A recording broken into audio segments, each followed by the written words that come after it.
Bonjour à tous, bienvenue sur ce nouveau live MyEasyFarm. Merci d'être connectés pour ceux qui sont là entre midi et 2.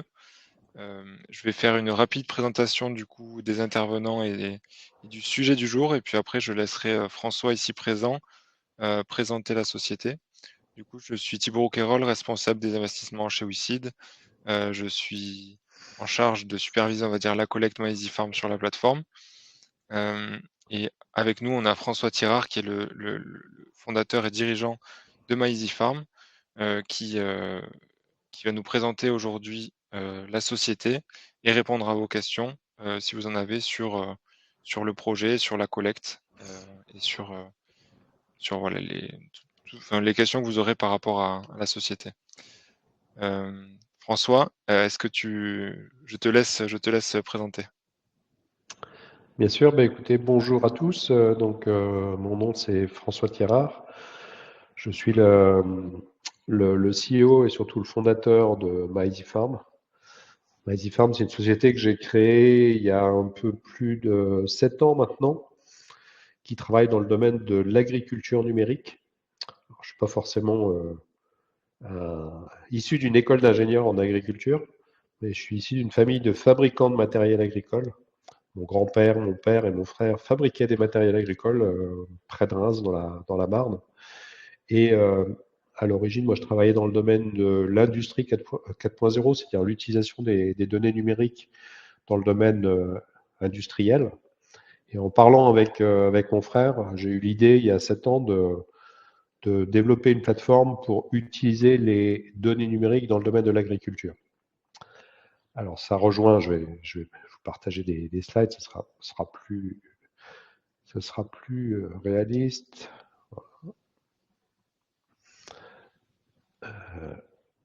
Voilà. Je vais passer au grand écran. Donc, euh, comme je disais, on a développé MyEasyFarm à l'origine pour utiliser les données numériques dans le domaine de l'agriculture. Euh, Au tout début, c'était pour faire ce qu'on appelle de l'agriculture de précision, c'est-à-dire l'utilisation des données numériques jusque dans le matériel agricole. En agriculture, il y a pas mal de données numériques qui sont disponibles, hein, les données des satellites, les données de la météo, les données de ce qu'on appelle des outils d'aide à la décision, etc. Mais généralement, ça ne descendait pas jusqu'au niveau du matériel agricole. Donc à l'origine, on a développé la plateforme pour être capable d'utiliser ces données numériques jusque dans le tracteur et dans l'outil qui est connecté au tracteur pour, par exemple, faire de la modulation d'engrais, c'est-à-dire mettre la bonne dose au bon endroit. Et puis on a également travaillé pour utiliser les données qui sont générées par les matériels agricoles, puisque un tracteur, c'est un peu comme votre voiture, hein. À partir du moment où vous tournez la clé, ça commence à enregistrer plein d'informations. Et un tracteur s'enregistre encore beaucoup plus d'informations que votre voiture. Donc, ça enregistre bien sûr la consommation, là où il va, combien d'engrais, combien de produits phytosanitaires sont épandus dans une parcelle. Donc, c'est le capteur parfait pour enregistrer de l'information. Donc, on a travaillé sur ces sujets-là. On a travaillé ensuite sur des sujets plus dans le domaine de l'agriculture bas carbone, puisque vous savez que l'agriculture, c'est 20% des émissions de gaz à effet de serre. Donc, souvent, on parle des transports, on parle de l'énergie, mais l'agriculture, c'est 1/5 des émissions de gaz à effet de serre.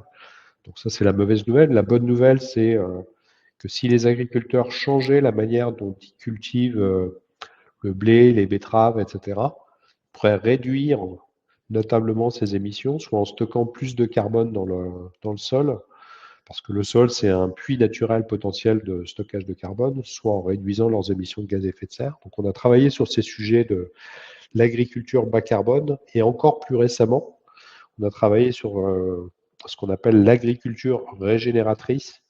L'agriculture régénératrice, ça englobe les sujets du bas carbone, donc du climat quelque part, mais ça englobe également la biodiversité, la santé des sols et l'utilisation de l'eau, qui sont vraiment les 4 piliers importants dans le domaine de l'agriculture. Euh, pour vous illustrer un petit peu tout ça, qu'est-ce qui fait qu'aujourd'hui, on a développé ce genre de choses et ce qui fait qu'on a une traction sur ce marché-là, en fait, comprendre que c'est pas directement les agriculteurs qui veulent, entre guillemets, sauver la planète, c'est plutôt les groupes agro-industriels. Là, je vous ai montré, je vous ai mis l'image d'une société qui produit de la bière. Et donc, typiquement, ces sociétés-là, euh, elles sont confrontées à leurs engagements de réduction de gaz, d'émissions de gaz à effet de serre. Donc, typiquement, Heineken a publié sur son site web qu'il voulait réduire leurs émissions de gaz à effet de serre d'ici à 2030. Et 2030, c'est demain matin en agriculture parce qu'on travaille par campagne agricole, donc par année pratiquement. Donc, ils ont des engagements qui sont publiés sur leur site web, qui sont publiés auprès de leurs actionnaires, mais surtout, ils ont également la pression maintenant de la directive CSRD qui est mise en œuvre depuis début 2025, qui leur impose de calculer de manière beaucoup plus précise leurs émissions de gaz à effet de serre, et bien sûr, qui les engage à les réduire. Et il faut bien comprendre qu'une société comme Heineken et tous les groupes agroalimentaires sont dans cette situation-là. Ils travaillent sur ce qu'on appelle le scope 1, le scope 2 et le scope 3. Je ne vais pas rentrer dans le détail de ce genre de choses, mais scope 1 et scope 2, en gros, c'est des émissions de Heineken lui-même, dans sa brasserie, dans le transport, etc. Et le scope 3, c'est la supply chain, donc c'est la chaîne agricole, et plus particulièrement les agriculteurs. Et ce scope 3, ça représente jusqu'à 70% des émissions de gaz à effet de serre. Donc Heineken ne peut pas réduire tout seul ses émissions de gaz à effet de serre, il est obligé d'embarquer ses agriculteurs. Et je prends cet exemple de Heineken, mais c'est la même chose avec Nestlé, c'est la même chose avec Unilever, etc., etc. Donc c'est ce qui fait que sur le marché, aujourd'hui, tous ces groupes agro-industriels cherchent à réduire leurs émissions de gaz à effet de serre et surtout cherchent à embarquer les agriculteurs dans leur schéma en fait. Là, j'ai parlé beaucoup d'émissions de gaz à effet de serre, mais il y a la même chose sur ce qu'on appelle la santé des sols, sur la biodiversité, sur l'utilisation de l'eau. Et donc ça, ces quatre piliers-là, c'est les piliers de ce qu'on appelle maintenant sur le marché l'agriculture régénératrice. Et donc, je vous ai mis quatre extraits de sites web, mais vous pourriez retrouver ça un petit peu partout sur tous les sites web des groupes agro-industriels. Ils sont tous engagés dans des programmes d'agriculture régénératrice, et notamment d'ici à 2030. Il y a un autre facteur également qui les pousse à réduire leurs émissions de gaz à effet de serre. J'ai mis le logo ici de Carrefour parce que c'est pas innocent. Carrefour a demandé à leur top 100 de leurs fournisseurs, donc notamment les sociétés qui sont en bas, là, dont Heineken également, mais d'autres, de leur montrer la trajectoire de réduction des émissions de gaz à effet de serre d'ici à 2026. Donc 2026, c'est l'année prochaine. Et, Carrefour a dit à toutes ces sociétés, si vous n'êtes pas capable de montrer comment vous réduisez vos émissions de gaz à effet de serre, en gros, je vais vous déréférencer, je travaillerai plutôt avec vos concurrents. Donc, il y a une vraie pression aujourd'hui sur ces agro-industriels à réduire leurs émissions de gaz à effet de serre, à travailler sur la biodiversité et autres. Et c'est pour ça qu'ils cherchent à embarquer tous les agriculteurs dans ce genre de choses. Mais comme je disais, tout ça, ça part à la base des données des agriculteurs. Donc, il faut partir d'un certain nombre de données. Donc, les données de base, c'est les agriculteurs qui produisent donc le blé, les betteraves, etc. Et donc qui enregistrent des données. Et donc, c'est à partir de ces données-là qu'on est capable donc d'agréger toutes ces informations-là, de calculer des indicateurs, soit sur le domaine du bas carbone, donc ce qu'on appelle les crédits carbone, soit sur les projets dans le domaine de l'agriculture régénératrice. Et là, à ce moment-là, c'est beaucoup plus large en termes d'information. Mais je vais vous illustrer ça tout de suite à travers quelques exemples. Voilà, alors, typiquement, un agriculteur va saisir les données dans la plateforme de MyEasyFarm. Il va saisir des informations sur des analyses du sol. Donc, on fait une analyse du sol sur la parcelle. Ce n'est pas nous qui faisons ça. Nous, on est juste là pour collecter ces informations-là. Il va saisir le type d'opération qu'il fait pour faire pousser son blé, ses betteraves, son maïs, etc. Il va indiquer quel est son rendement. Il va indiquer qu'est-ce qu'il fait de ce qu'on appelle les résidus. Est-ce qu'il va enfouir la paille ou est-ce qu'il va l'exporter? Donc, il y a tout un tas d'informations techniques qui sont nécessaires. Et à partir de ces informations techniques, on est capable de calculer donc un point de référence, qui est le point ici, on va dire. On est capable de dire, par défaut, quelle est la projection à 5 ans, si l'agriculteur ne change rien. Dans un deuxième temps, on est capable de calculer la courbe bleue qu'on voit ici, qui est si je changeais mes pratiques, c'est-à-dire si je réduisais l'utilisation de mon engrais minéral et si je le remplaçais par de l'engrais organique, si je couvrais le sol en permanence, parce que dès que le sol est à nu, en fait, le CO2 repart dans l'atmosphère. Donc, si je couvrais mon sol en permanence, si je mettais en place des cultures intermédiaires, etc. Donc, il y a tout un tas de leviers techniques qui ont bien été identifiés aujourd'hui par les instituts techniques. Qu'est-ce que ça pourrait me donner en termes de stockage et en termes d'émissions? Donc, c'est la courbe théorique et la courbe bleue ici. Et puis, année par année, puisque là, année 1, 2, 3, 4, 5, année par année, on va calculer ce que l'agriculteur a véritablement fait sur le terrain. Et on va donc déterminer ce point ici, là, ce point vert, là, qui est juste sur la courbe, mais qui pourrait être au-dessus ou en dessous. Et le crédit carbone, par exemple, c'est la différence entre ce point-là puis le point qui est en dessous. Et ce crédit carbone peut être payé à l'agriculteur en rétribution de ses efforts pour réduire les émissions de gaz à effet de serre. Et donc ça, c'est payé soit par des acheteurs de crédit carbone, hein, ça peut être des sociétés comme Air France, par exemple, qui achètent des crédits carbone pour compenser ces émissions de gaz à effet de serre, ou ça peut être acheté également par les groupes agro-industriels dont je parlais tout à l'heure. Là, on est sur les données d'une exploitation agricole, mais ces données-là, bien sûr, sont regroupées dans des projets au niveau d'un porteur de projet. Donc là, tous les petits ronds qu'on voit là, c'est des exploitations agricoles. Et cette fois-ci, bien, on est capable d'agréger toute l'information au niveau de l'exploitation de l'agro-industriel pour comprendre où vont l'ensemble des agriculteurs. Donc on est sur des sujets assez techniques, mais des sujets assez importants parce que les émissions de gaz à effet de serre, c'est important. La biodiversité, c'est peut-être encore, on en parle peut-être un peu moins, mais c'est pratiquement encore plus important dans le futur si on veut être capable de continuer à vivre sur notre planète. Donc, notre gros différenciateur dans notre plateforme, c'est que on utilise un maximum de données numériques. C'est-à-dire qu'on utilise par exemple des données des satellites. Hein, donc, vous savez qu'il y a des satellites Sentinelle qui passent au-dessus de nos têtes tous les 3 jours au maximum. Donc, on est capable avec le satellite de savoir quel type de cultures sont dans la parcelle. Est-ce que le sol est à nu ou pas? J'en parlais tout à l'heure. On est capable de récupérer des données des stations météo. Comme je disais, on est capable, à partir d'analyse de sol, de dire la composition du sol et s'il y a plus ou moins de CO2, de carbone qui est stocké dans le sol. On est capable d'utiliser des données des applications mobiles qui sont dans la poche du chauffeur du matériel agricole. Et puis, on est, nous, certifiés Isobus. C'est peut-être pas gros ici, mais on est certifié Isobus. Isobus, c'est le standard d'échange de données avec les matériels agricoles. Et donc, quelque part, on utilise les matériels agricoles comme un capteur de données qui va enregistrer tout ce qui se passe dans une parcelle. Et c'est notre gros différenciateur par rapport à 2 solutions sur le marché. La plupart des solutions sur le marché utilisent uniquement des données déclaratives, c'est-à-dire que l'agriculteur saisit des informations. Donc, première chose, il faut qu'il saisisse ces informations. Et puis, ces données ne sont pas forcément toujours très fiables, parce qu'un agriculteur, maintenant, il a compris que l'engrais minéral, c'est pas bon pour la planète en termes de production, parce que ça utilise de l'énergie, puis ça repart également dans l'atmosphère sous forme de protoxyde d'azote, donc c'est pas bon. Donc là, quand il met 5 tonnes dans une parcelle, par exemple, il va avoir tendance plutôt à dire j'en ai mis 3, en fait. Donc avec nous, alors que nous, la grosse différence, c'est qu'à partir du matériel agricole, on est capable de dire c'est 4,9 tonnes, précisément.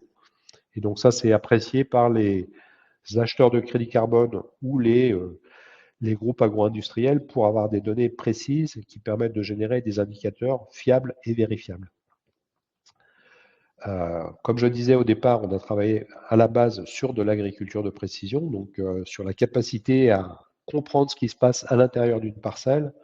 Là, à gauche, vous avez une carte de sol, de texture de sol. Ici, là, par exemple, vous avez une carte de rendement qui vient d'une moissonneuse-batteuse, donc qui permet de voir que finalement, le rendement, il n'est pas forcément homogène dans une plateforme, dans une parcelle. On a l'impression que tout est homogène, mais vu du ciel, c'est pas du tout la même chose.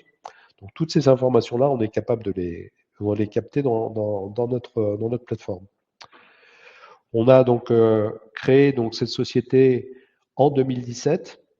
On est une équipe aujourd'hui qui est composée de 25 personnes, qui est plutôt internationale, puisque je crois que maintenant on est 7 nationalités dans l'entreprise. On est basé dans 5 pays, hein, bien sûr en France, mais on a des bureaux en Italie, On a des bureaux aux Pays-Bas, on est en train d'ouvrir des bureaux en Allemagne, et puis là, je vous parle, en ce moment où je vous parle, je suis au Brésil, puisqu'on a un bureau qui est basé au Brésil. Donc une équipe très internationale, très orientée sur les sujets également donc, de sauvegarde et de développement durable. On est ce qu'on appelle une entreprise à mission. Je crois que j'ai publié sur la plateforme WICID le rapport de mission de 2023. On est en train de travailler sur celui de 2024. On fait tous les ans notre bilan carbone de l'entreprise et on est en phase de certification B Corp pour ceux qui pourraient connaître ce genre de certification, donc qui s'intéressent à la partie environnementale, pas que la partie environnementale, mais notamment environnementale.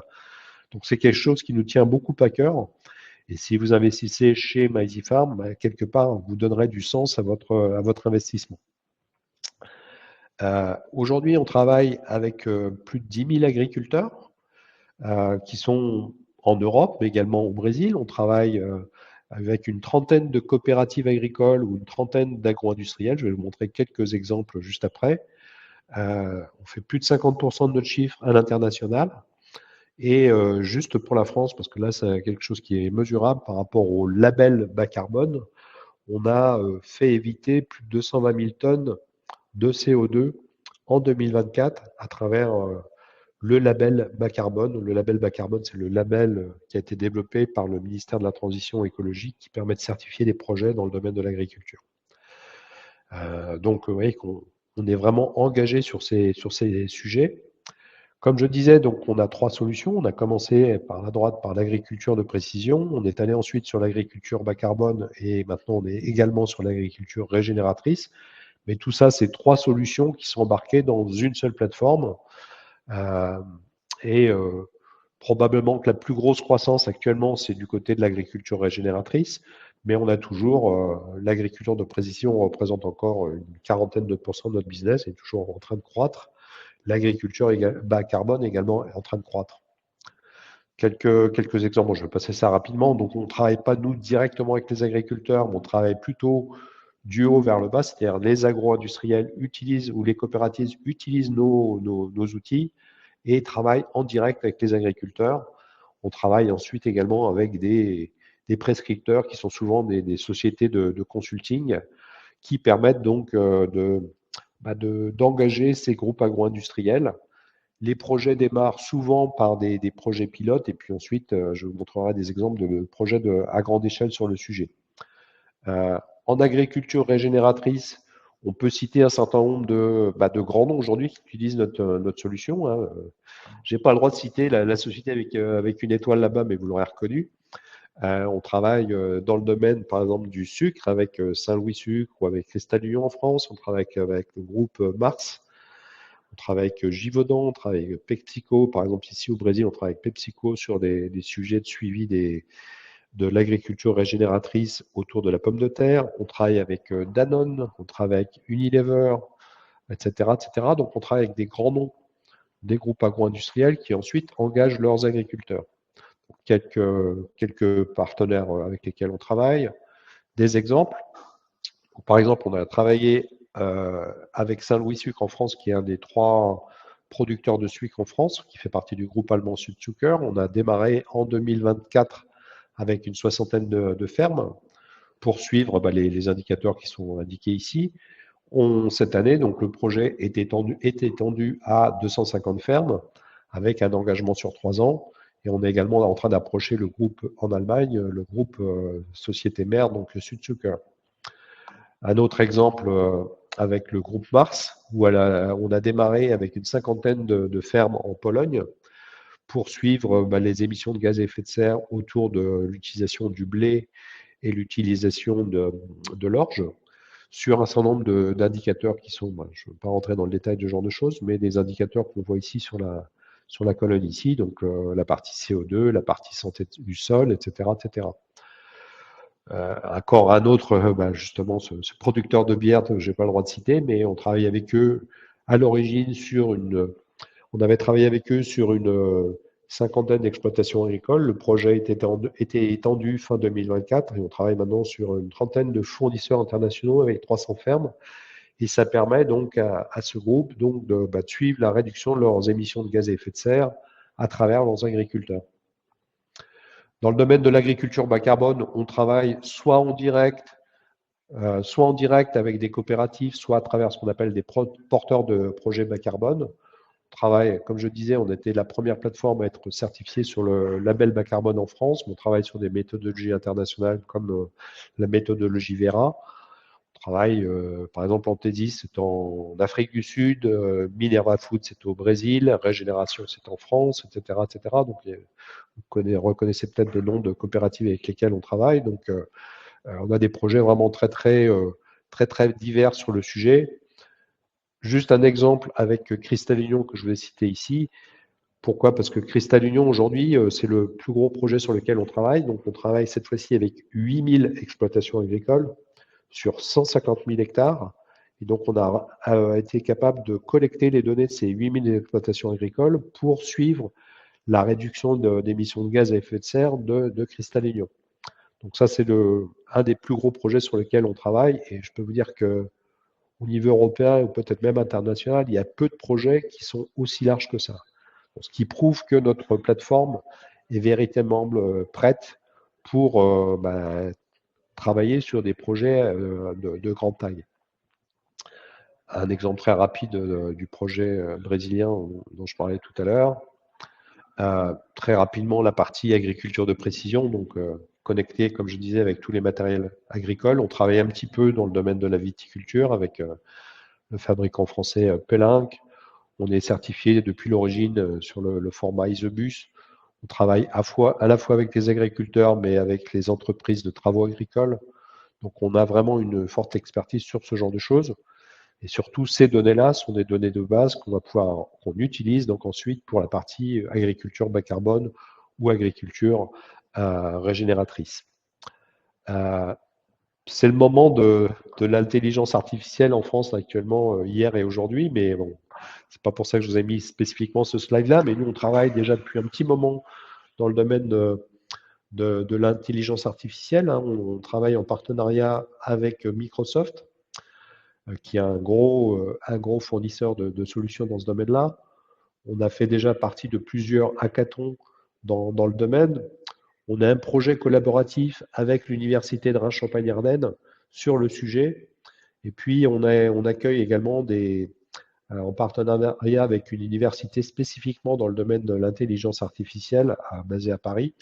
On travaille avec eux pour utiliser donc toutes les données qui sont dans la plateforme, pour fournir des recommandations, pour fournir des simulations que de l'impact de changement de pratique, etc. Donc, on n'est pas trop dans la partie Gen AI, comme on dirait aujourd'hui. On est beaucoup plus, nous, sur l'utilisation du machine learning pour sortir des recommandations. Mais c'est quelque chose sur lequel on a commencé à travailler depuis début 2024. On va sortir nos premières solutions dans le domaine de l'intelligence artificielle aux alentours de l'été 2025. Donc ça, c'est un sujet très important, d'autant plus que, effectivement, on collecte beaucoup de données dans notre plateforme. On est plutôt bien reconnu sur le marché, hein, puisque la principale information, c'est que en 2024, on a été l'une des 14 Rising Food Stars. Rising Food Stars, c'est quoi? C'est une des 14 startups sélectionnées par EIT Food. EIT Food, c'est l'accélérateur de la Commission européenne sur les domaines de l'agtech et de la foodtech. Donc, on a été parmi plusieurs centaines de sociétés qui ont postulé. On est l'une des 14 startups à être supportées par EIT Food, ce qui nous a permis d'aller, par exemple, à cet événement aux États-Unis et de remporter un prix. Ce qui nous a permis, par exemple, également il y avait des monnaies pas plus tard qu'hier soir. Ça nous a permis de gagner le Red Genac Challenge qui était organisé par une université israélienne avec la coopérative allemande BayWa. Donc, on est vraiment reconnu sur ce marché et ce programme de Rising Food Stars avec EIT Food, c'est un programme sur 3 ans. Donc là, on a fait pratiquement notre première année. On est vraiment accéléré par eux pour se développer au niveau international. Comme je disais, on a une équipe de 26 personnes aujourd'hui, donc très internationale, avec une équipe, mais par contre une équipe stable. Pourquoi? Parce que Ça fait maintenant depuis l'été 2023 qu'on a à peu près ce nombre de personnes. On a une équipe qui est très motivée. On est basé à Reims, comme je le disais. On est basé au village by CA, donc le village by Crédit Agricole. On travaille, on a vraiment une ambiance pour ceux qui auraient, on a un certain nombre d'investisseurs qui sont venus rencontrer nos équipes. On a vraiment une équipe qui est très très motivée par rapport à ce genre de choses. On a même quelques, quelques femmes. Hein. C'est pas facile forcément d'avoir des femmes dans le domaine de l'agriculture, mais on a à peu près une quinzaine de pourcents de l'effectif constitué avec non pas simplement des hommes, mais également des femmes. Comme je disais, donc, on est engagé dans toute la partie RSE. On a redéfini il n'y a pas très longtemps notre mission. On fait des bilans carbone, notre rapport de mission, etc. Ça, j'en ai déjà parlé tout à l'heure. Notre objectif, c'est de véritablement devenir une plateforme de référence dans le domaine de suivi des projets d'émissions de gaz à effet de serre dans le domaine de l'agriculture et dans le domaine de l'agriculture régénératrice. Pour parler financement, donc, on a levé en 2024, on a levé 840 000 euros avec d'une part les réseaux avec lesquels on avait déjà, les réseaux de business angel avec lesquels on avait déjà levé des fonds en 2022, donc le réseau We Like Startup et le réseau INSEAD Business Angel. Mais l'année dernière, on a accueilli également le réseau Impact Business Angel. On a accueilli le fonds AgriFood Tech Venture. Vous verrez peut-être sur le site de WeSeed une communication sur le sujet. On a accueilli également un fonds d'une société qui s'appelle Delaware, qui investit dans des startups dans notre domaine également. Donc, on a levé l'année dernière 840 000 euros et d'ici à fin février 2025, on cherche à lever un total de jusqu'à 350 000 euros, ce qui nous permettra de financer le développement de l'entreprise au niveau international avant une levée de fonds série A qui aura lieu plutôt vers la fin 2025. Bien sûr, à côté des financements à travers les augmentations de capital, on est supporté par la BPI, par nos banques respectives. On est l'une des sociétés France 2030 Export, ce qui veut dire que pour certains événements qu'on développe à l'international, l'État nous rembourse 50% de ses investissements. On est en train on a obtenu un accord de EIT Food dont je parlais tout à l'heure pour un prêt de 250 000 euros si on est bien capable de finaliser cette levée de fonds à travers la plateforme WeSeed. On a des subventions en cours qui ont été soumises en octobre de l'année dernière pour obtenir un montant de 600 000 euros dans le cadre d'un projet justement dans le domaine de l'intelligence artificielle pour lequel on aura une réponse au mois d'avril. Donc, on ne travaille pas uniquement sur des financements non dilutifs, mais également sur des financements non dilutifs. Et puis, bien sûr, on fait du chiffre d'affaires. Hein, donc, on a fait plus d'1 million, 1 million 050 euros de chiffre d'affaires à fin 2024, ce qui représentait une croissance de un peu plus de 25% à peu près, principalement donc principalement autour des abonnements, parce que notre business model, nous, c'est de vendre des abonnements. Alors, il y a du service également, parce que la plateforme, elle doit être adaptée aux besoins des agro-industriels, mais principalement, notre revenu, il vient surtout d'abonnements, et d'abonnements récurrents sur plusieurs années. On a prévu donc en 2025 d'augmenter fortement notre chiffre d'affaires. Pourquoi? Parce que on a des projets qui ont été signés sur 3 ans, voire 5 ans. Donc, on a déjà plus de 700 000 euros de chiffre d'affaires qui ont été réalisés au 1er janvier 2024. On ne pouvait pas comptabiliser sur 2025, sur 2024, mais qui sont réalisés d'ores et déjà pour 2025. Et on est en train déjà de signer des nouveaux projets là, sur le premier trimestre 2025. Donc, on a très bon espoir d'avoir une croissance importante de notre chiffre d'affaires en 2025 et au-delà. Ça, c'est juste un petit résumé des levées de fonds qu'on a fait auparavant. Au total, on a levé à peu près depuis le début, depuis le début des levées de fonds de MyZeefarm, on a levé à peu près 1,6 million de mémoire dans ces eaux-là. On retrouve ici les 350 000 euros dont je parlais, et puis la levée de fonds série A qu'on envisage pour la fin 2025. Donc voilà, donc si en résumé, et je vais répondre à vos questions juste après si vous en avez. Si vous souhaitez donner du sens à vos investissements en investissant dans une société qui est là pour suivre et réduire les émissions de gaz à effet de serre, travailler sur la biodiversité, fait tout à fait du sens d'investir dans la plateforme MyZifarm et dans la société MyZifarm, bien sûr. Voilà, j'en ai terminé pour la présentation. Je Merci, suis à votre disposition pour répondre aux questions s'il y en a, bien sûr.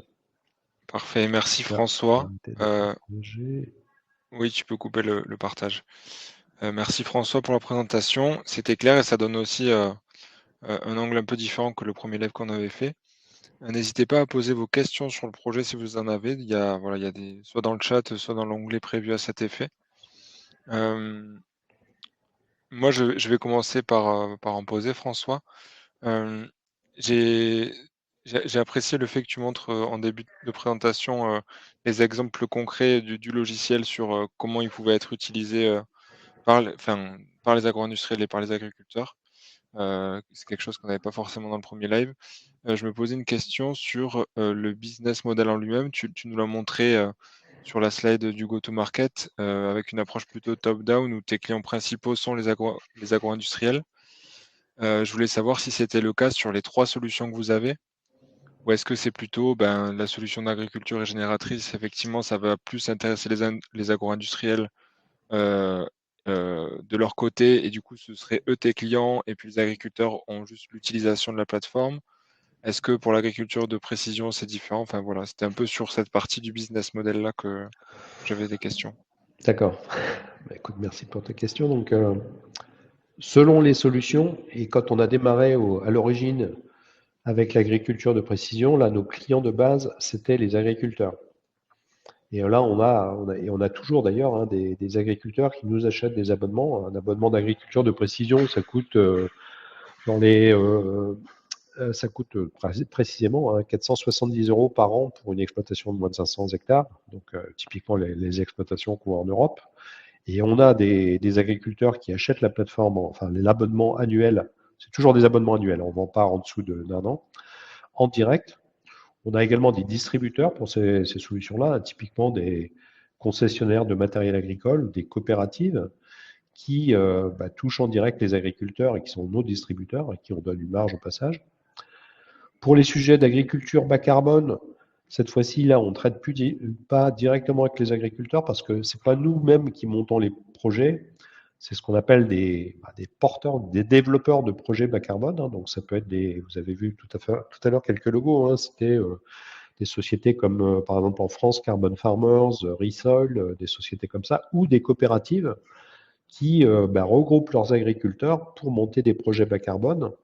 Et c'est eux ensuite qui une fois que les crédits carbone sont générés, puisque notre plateforme est certifiée pour ça, c'est eux qui se chargent de vendre les crédits carbone à des sociétés qui, j'ai cité Air France, mais ça pourrait être EDF, ça pourrait être n'importe quel type de société. Donc là, nos clients, c'est des porteurs de projets bas carbone. Et puis, sur l'agriculture régénératrice, là, c'est pratiquement toujours des groupes agro-industriels. On commence à discuter même avec des distributeurs. J'ai cité Carrefour. Carrefour commence à se poser des questions de ce type-là.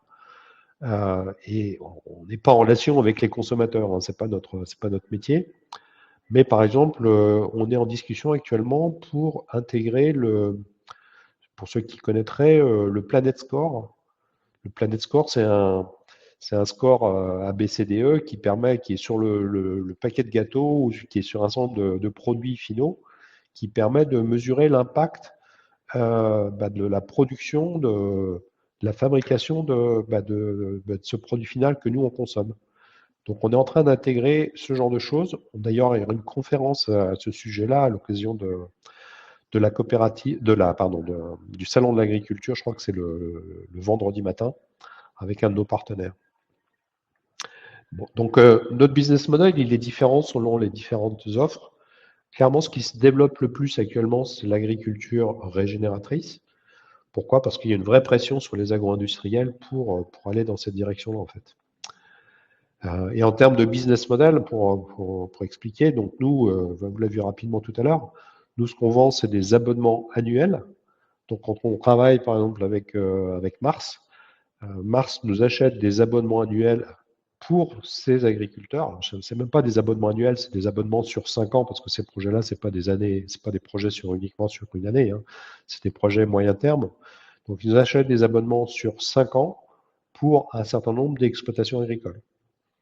Donc, c'est comme ça que ça fonctionne. On revend un peu de services au départ pour adapter la plateforme, parce que les indicateurs qui sont suivis par Mars ne sont pas forcément les mêmes que ceux suivis par Crystal Union ou Minerva Food. Mais le gros de notre business, c'est quand même de vendre des abonnements. Des abonnements qui sont très récurrents, avec quand même assez peu de pertes d'abonnements, parce que c'est des projets sur lesquels les gens s'engagent à moyen terme. Donc, une fois qu'on a convaincu un groupe agro-industriel, ben, on est assez assuré sur le revenu récurrent qui va venir derrière, en fait. Ouais, tout à fait. Ça, c'est hyper intéressant dans le modèle. Je suppose aussi qu'une fois que ça s'est bien passé sur une période donnée, 3 à 5 ans avec un agro-industriel sur un certain nombre de fermes, potentiellement, ils sont tentés de continuer à plus grande échelle avec, la solution, par la Ah, suite, quoi. si on regarde l'agriculture régénératrice, hein, parce que ça a démarré vraiment depuis fin 2023. Fin 2023, on avait juste cette société avec une étoile rouge, je n'ai pas le droit de citer. Tous les logos que je vous ai montrés là tout à l'heure sur le slide, c'est-à-dire les Mars, les Cristal Union, les Saint-Louis Sucre, etc. Tout ça, c'est des gens qu'on a signés en 2024, donc qui éventuellement n'ont même pas encore généré de chiffres en 2024, qui sont en train de générer du chiffre là sur 2025 en termes d'abonnement. Parce que c'est des projets qui ont été lancés sur la deuxième partie de 2024. Et la bonne nouvelle, c'est que ceux qu'on avait signés début 2024 sont contents et nous rachètent des abonnements avec une taille plus importante. J'ai cité, je sais pas, par exemple, le Saint-Louis Sucre ou des gens comme ça. Donc, on est en train de, pour prendre un anglicisme, on est en train de scaler ces projets-là. Parfait. Ouais, c'est très clair. Merci beaucoup. On a une question de Raphaël, dans le chat, qui alors je pense que donc il y avait une partie de sa question sur le business model, donc je pense qu'au final, on y a répondu, ici. Et la deuxième, c'était sur la roadmap tech. Si tu pouvais apporter des précisions du coup sur les prochains développements ou qui sont prévus, sur la solution. Alors, aujourd'hui, la plateforme, elle est capable de supporter, principalement, on a travaillé sur ce qu'on appelle les grandes cultures. Les grandes cultures, c'est le blé, le maïs, l'orge, etc. Enfin, ici, la canne à sucre. Là, je suis entouré de canne à sucre parce que je suis dans une région où il y a beaucoup de canne à sucre. On a commencé fin d'année 2024 à travailler sur tout ce qui est arboriculture. Vous avez peut-être vu tout à l'heure les logos de Andros et vous avez vu les logos de Materne. Donc, eux, clairement, leur produit de base, c'est les pommes, les abricots, ce genre de fruits. Donc, on est en train de mettre en place ce genre de choses. Ça, c'est ce qui est en train d'être mis en place actuellement. Vous avez peut-être vu également le logo de Danone. Donc, ça, c'est un projet qu'on a signé vraiment toute fin 2024. Donc, on commence à travailler également sur des sujets comme le lait. Donc, et plus généralement, on a des projets dans le domaine de l'élevage. Donc, pour couvrir, donc, la roadmap, elle couvre d'un point de vue domaine, elle couvre vraiment tous les domaines de l'agriculture à terme. Ça, c'est vraiment un sujet sur lequel on travaille. Le deuxième type d'évolution, c'est que vous avez vu tout à l'heure le label bas carbone sur le sujet du bas carbone. Donc, nous, on est, depuis 2022, on a été d'ailleurs la première plateforme à être certifiée sur le label bas carbone. Mais on a donc depuis lancé des premiers projets avec un standard qui s'appelle le standard Vera VM042. On est en train de signer là, mais bon, je ne vais pas donner des noms en avance, donc c'est pas complètement signé. On est en train de signer un projet avec un autre standard, le deuxième standard international dans le bas carbone qui s'appelle le standard Gold Standard. On va lancer un projet là dans les semaines qui viennent. Normalement, on devrait signer ce genre de choses autour de Gold Standard. Donc, de manière générale, donc la roadmap, ça inclut la capacité à supporter différents types de méthodologies, enfin de standards bas carbone. Et puis ensuite, après, il y a les aspects peut-être un peu plus techniques, au sens où on a un gros sujet dans le domaine de l'intelligence artificielle, je l'ai touché tout à l'heure, parce que pour l'instant, on calcule principalement des indicateurs entre guillemets instantanés. L'objectif, c'est d'être capable de calculer des trajectoires et surtout de fournir des recommandations aux agro-industriels ou aux agriculteurs pour dire, bah, si tu veux rapidement réduire tes émissions de gaz à effet de serre ou augmenter ta biodiversité, la recommandation à partir de toutes les données qu'on a dans la plateforme, c'est plutôt de travailler comme ci ou de travailler comme ça. Donc ça, c'est les sujets sur lesquels véritablement on travaille. On le fait, comme je l'ai dit, à travers l'université de Reims-Champagne-Ardenne. On a participé, on va reparticiper dans 15 jours là, à un hackathon sur l'intelligence artificielle avec l'association La Ferme Digitale, qui est une association de centaines de startups dans le domaine de l'agtech. Donc on a plusieurs pistes sur lesquelles on travaille actuellement dans ce domaine-là. Je ne sais pas si j'ai Parfait. répondu à la Moi, question de Raphaël. je pense. Raphaël, si jamais tu avais d'autres questions autour de ces sujets, n'hésite pas à les poser. Après, Non, je pense que... je vois également business model licence. Donc, comme je disais, par exemple, Mm. donc ces abonnements annuels, selon le type de, est-ce que c'est de l'agriculture bas carbone, régénératrice ou agriculture de précision, les prix sont différents, mais c'est toujours des abonnements annuels. Et bien sûr, les tarifs sont dégressifs en fonction du nombre d'exploitations agricoles qui sont embarquées dans un projet. Ouais, ça c'était assez clair. Je me posais une question. Donc il y a les crédits carbone qui existent depuis quelques années maintenant. Vous avez été la première plateforme labellisée pour justement pouvoir traquer ces crédits carbone-là et finalement pouvoir rémunérer aussi des agriculteurs pour qu'ils changent de pratique d'une certaine manière, puisque ces pratiques, c'est aussi des nouvelles façons de fonctionner pour eux. Je me demandais, est-ce qu'il y avait le même système dans l'agriculture régénératrice ou c'est simplement euh, un sujet pour les agro-industriels et du coup finalement pour les consommateurs finaux et c'est pour ça qu'ils se mettent sur ces sujets-là?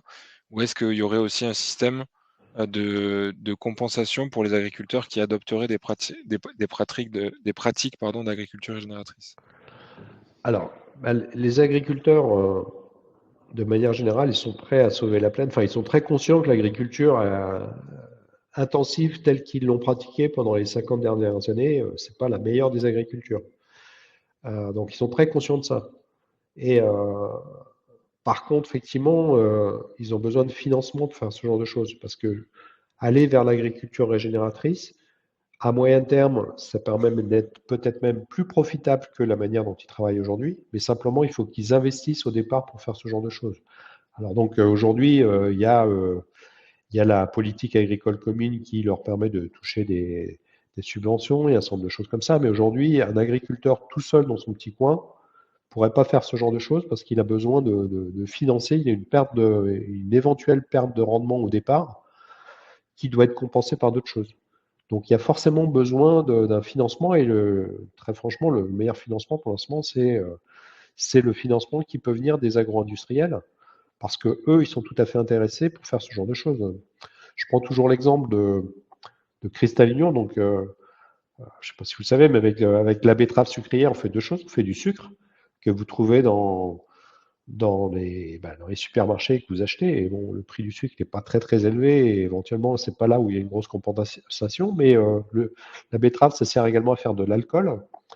Et l'alcool, pas de l'alcool qu'on boit, mais de l'alcool, par exemple, qu'on retrouve dans les parfums.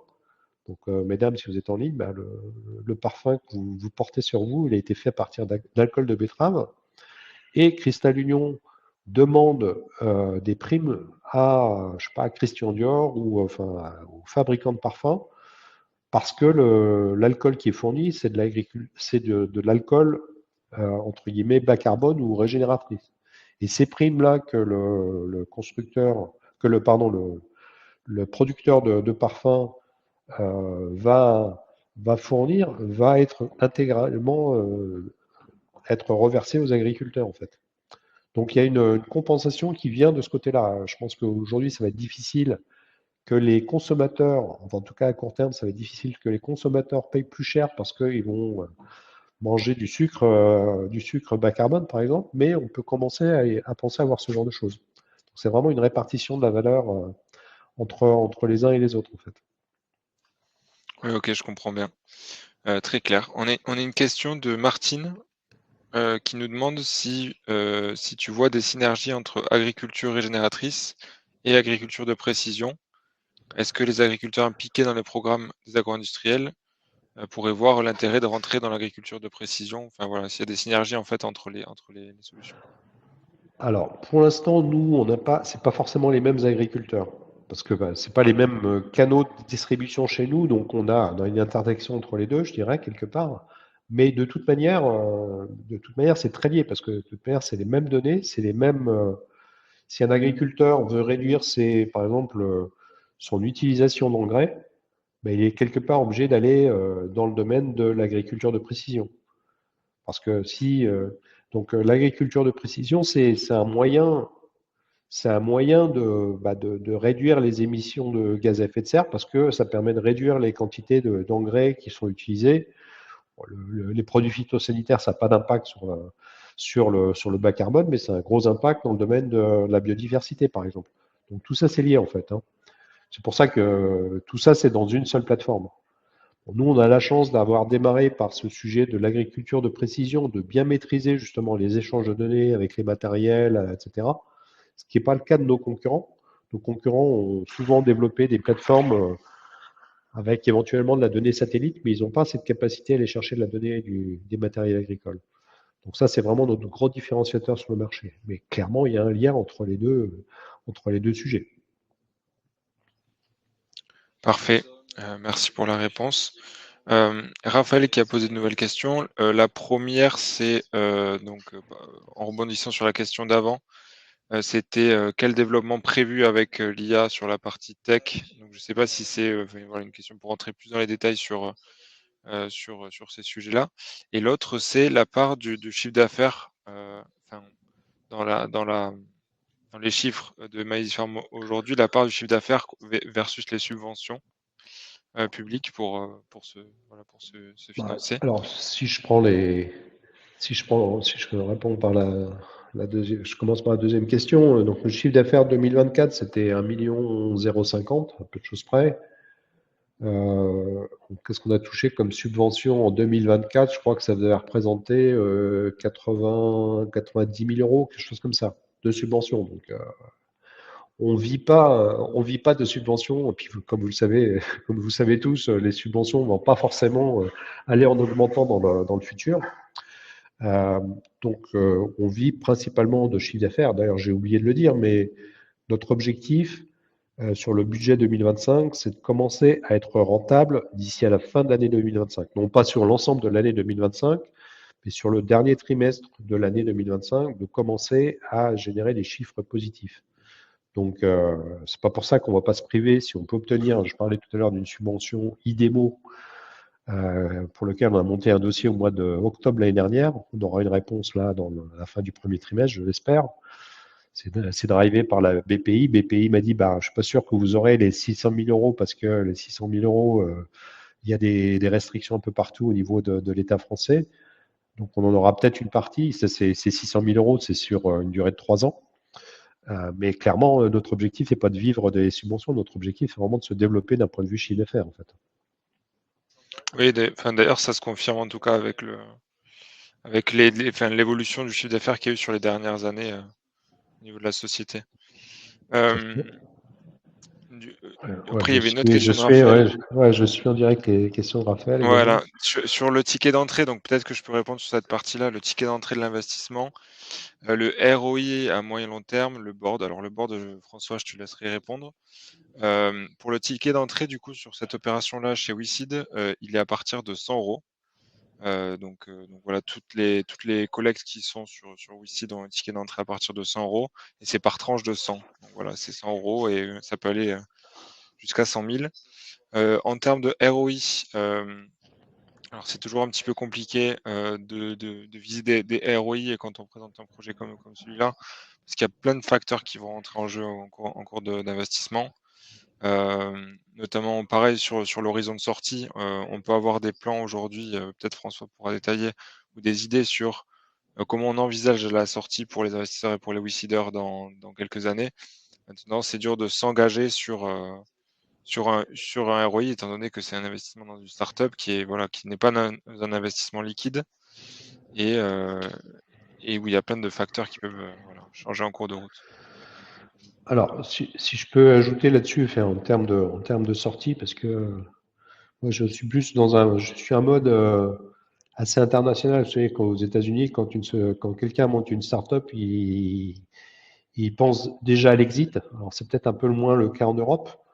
On a même, nous, déjà été contactés en 2024 pour être rachetés par des concurrents. Pour l'instant, on n'a pas donné suite parce qu'on considère qu'on peut encore amener beaucoup plus de valeur sur la société. Il faut bien comprendre que pour l'instant, c'est plutôt des business angels. Si je mets à part Delaware et si je mets à part le fonds AgriFood Tech Venture, c'est donc principalement des business angels qui ont investi dans la société.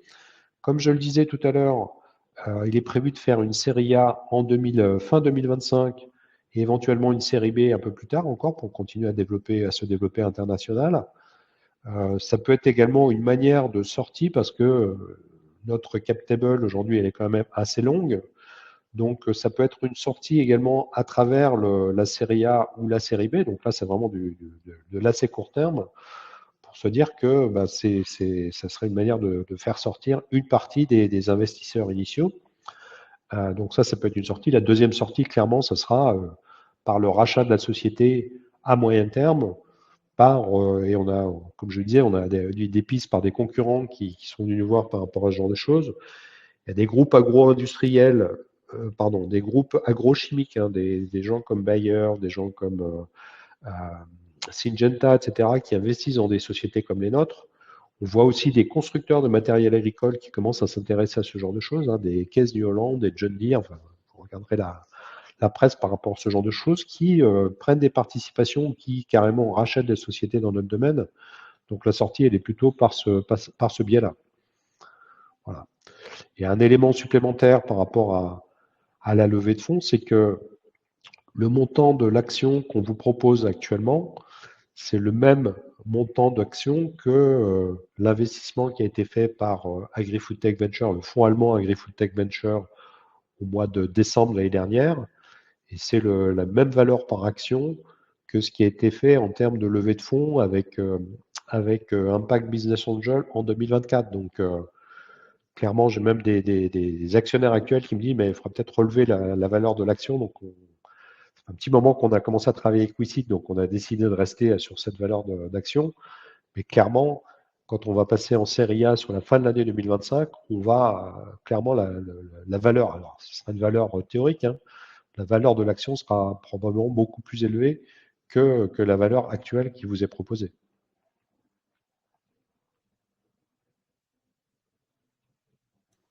Tout à fait. Tu fais bien de le rappeler, François. Dans la suite de la question, il y avait après les 350 000 du coup recherchés, quelle distribution? Alors, j'entends par là quelle utilisation des fonds, probablement. Si c'est ça la question, dans ces cas-là, il y a, enfin, tu me corriges, François, si je me trompe, il y aurait à peu près 55% de la somme qui serait utilisée pour le développement international, 30% pour continuer la R&D, donc dans la roadmap que François a transmise tout à l'heure, et 15% plutôt pour des actions de marketing et d'acquisition client. Clairement aujourd'hui, les fonds sont principalement utilisés pour se développer au niveau international. Pourquoi? Parce que quand je cite une société comme Mars, par exemple, Mars, c'est une société américaine. Donc là, pour l'instant, on travaille uniquement au niveau Europe. Si on va être capable d'étendre les projets avec une société de ce type-là, mais il faut aller discuter avec leur siège qui est aux États-Unis, qui est à Chicago. D'ailleurs, on va participer à un salon qui s'appelle le Regenac Summit à Chicago, en partenariat avec un de nos partenaires qui s'appelle Biosphère. Donc, on va avoir un stand là-bas parce que clairement, nos clients, enfin, notre marché, c'est un marché mondial et une grosse partie des agro-industriels sont des sociétés américaines. Et on a une vraie valeur ajoutée par rapport à des plateformes américaines qui existent sur le marché. J'ai cité tout à l'heure Unilever. Par exemple, Unilever, c'est des gens qui ont commencé à travailler sur le sujet il y a 2 ans avec un de nos concurrents américains qui s'appelle Rigro. Et donc, ils ont décidé d'arrêter avec Rigro et de travailler avec nous parce qu'ils voient beaucoup plus de valeur dans notre plateforme. Donc, il faut qu'on soit capable d'aller. On n'est pas en train de dire, je suis pas en train de dire qu'il faut ouvrir une filiale aux États-Unis parce que ça coûte un peu d'argent, mais en tout cas, il faut être présent sur ce marché-là. Il faut montrer qu'on a des solutions qui sont capables de répondre à ce genre de marché. Comme je disais tout à l'heure, là, actuellement, je suis au Brésil. Je peux vous dire que les projets dans le domaine de l'agriculture régénératrice ou dans le domaine de l'agriculture bas carbone au Brésil, c'est vraiment des sujets très importants. Tous les groupes agro-industriels sont ici. Là, j'avais un meeting il y a quelques jours avec Louis Dreyfus, on a un meeting avec Cargill, etc., etc. Donc on travaille vraiment avec des grands groupes agro-industriels sur ce sujet-là, en fait. Tout à fait. Merci François. Il y avait tout à l'heure, Raphaël posait la question aussi du board. Peut-être que tu peux apporter des éléments de Alors réponse à ça. le board aujourd'hui, il est constitué d'une personne de We Like Startup, une personne de Impact Business Angel et une personne de INSEAD Business Angel qui se trouve également être le CEO de Delaware. Donc ça, c'est les personnes qui sont aujourd'hui au board. Il y a également un censeur, enfin, on va dire un observateur qui est le président de Willac Startup, qui s'appelle Julien Dubois. C'est des personnes qui sont tout à fait accessibles si vous souhaitez échanger avec eux. Moi, j'ai un board, je publie, on a un board meeting tous les trimestres. Et puis, moi, je publie des chiffres sur le chiffre d'affaires, sur les principaux indicateurs tous les mois auprès de mes investisseurs. Donc, de la même manière, vous auriez accès à des informations mensuelles et puis de manière un peu plus détaillée, un peu plus formelle tous les trimestres. Donc, il y a tout à fait cette capacité. Et si vous souhaitez échanger avec des membres du board, il n'y a aucun problème. On peut tout à fait organiser ce genre de choses. Un autre échange qui est possible, c'est, vous savez que à partir du 20, je n'ai pas la date comme ça sous les yeux, mais à partir du 23, je crois, du 22, pardon, il y a le salon de l'agriculture qui a lieu porte de Versailles.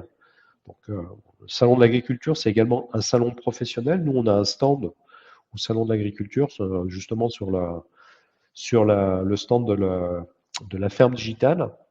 On fera d'ailleurs des conférences. Nous, on fait une conférence avec nos clients le jeudi 26. Il y aura Saint-Louis-Sud qui viendra parler. Il y aura une coopérative qui sera là. Il y aura un de nos partenaires EcoAct, un autre partenaire qui s'appelle Biosphère qui sera présent. Donc ça, c'est le jeudi. Vous pouvez retrouver ça sur notre site web et puis je le mettrai en ligne sur la plateforme. On a proposé également avec WeSeed d'organiser une rencontre spécifique investisseur le dimanche après-midi. Donc de mémoire, c'est le 23, je crois. C'est ça, tout à fait. Si vous souhaitez À 15 heures. venir rencontrer l'équipe MyZiFarm ou venir me rencontrer le 23, avec plaisir. Si vous avez besoin d'une invitation pour venir au salon de l'agriculture, on peut également vous fournir une invitation par personne pour venir nous rencontrer à cette occasion-là. On repostera tout ça, bien sûr, sur la plateforme WeSeed. Tout à fait. Vous serez au courant. Mais voilà, Raphaël, visiblement, va passer au salon de l'agriculture. Donc voilà, peut-être que tu pourras le rencontrer Avec en direct. plaisir. Le dimanche après-midi. Voilà, je pense qu'on a fait le tour des questions. Merci beaucoup en tout cas à vous tous pour votre présence pendant ce live. Si vous avez d'autres questions, n'hésitez pas à les poser sur la fiche projet de la collecte en ligne sur le site de WeSeed. Je vous ai mis le lien dans le chat pour ceux que ça intéresse.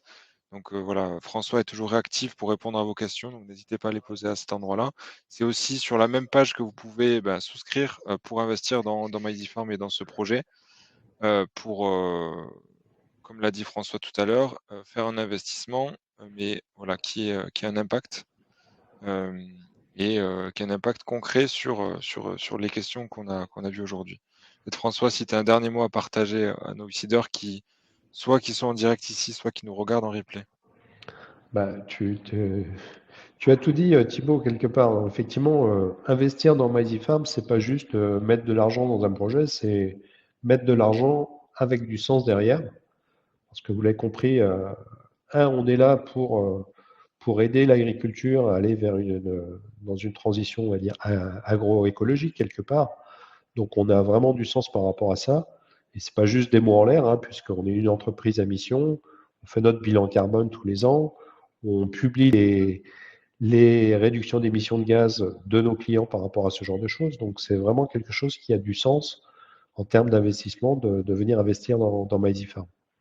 Donc, moi, je vous donne rendez-vous à l'occasion du Salon de l'Agriculture ou sur la plateforme WeSeed. Vous pouvez également suivre la page LinkedIn de MyZeeFarm. Vous verrez beaucoup plus d'informations parce qu'on ne publie pas tout sur la page, sur les pages WeSeed. Donc, n'hésitez pas à échanger avec nos équipes. Et puis, vous pourrez rencontrer en live les équipes à l'occasion du Salon de l'Agriculture si vous avez l'occasion de venir jusque-là. Parfait. Merci à beaucoup. Merci beaucoup François. Merci à tous d'avoir assisté au live. Et voilà. À très vite sur la plateforme. Au revoir. Merci à tous. Au revoir.